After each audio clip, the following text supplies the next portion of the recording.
ګران وروڼه پښتانه حال کوي چې له ما سره د 1978 ریکارډ نسته، د 74 ده، د 75 ده، شاته ډومیسایل د هر څه لري.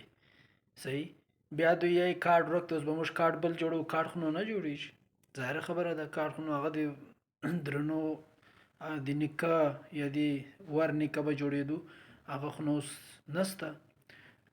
لہذا کارډ نشي جوړېدلی. ویریفیکیشن لیټر جوړوی سي چې هغه بیا تاسې په هر ځای کې چیلنج کوی سي. هغه که نادره چیلنج کوي، هغه که بیا عدالت چیلنج کوي، هغه که بیا کمیټۍ چیلنج کوي، هغه د تاسې کار پوخ کار ده. د تاسې که 78 ده، که 74 ده، که 75 ده، که شاته ولاړ سي ریکارډ، هغه آخري ریکارډ یې 78 یاد کړی دی، ستاسې موږ ته پیش کړي. موږ د تاسې کارډونه که ای سی سی کارډ، زیډ کارډ جوړ ده، که شین کارډ جوړ ده د افغانستان، هغه در کینسل کو، ختم یې کو. او که چیرې تا کارډ بلاک کړي یا ویریفیکیشن والی څوک نه وي، هغه هم د 78 ریکارډ ته پیش کړي، د هغه تصدیق به کېږي.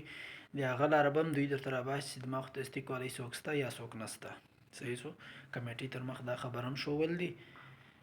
او د تاسې تصدیق کولو دپاره هم له نادره سره، له کمیټۍ سره، له انتظامیه سره لاره شته. پریشاني مه ده پکار، پریشانه کېږئ مه زیاتې.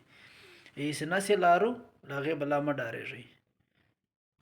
موږ سره خو آس پاس په علاقه کې ټول هغه بلاوې را سره اوسي چې هغه نس لري، نس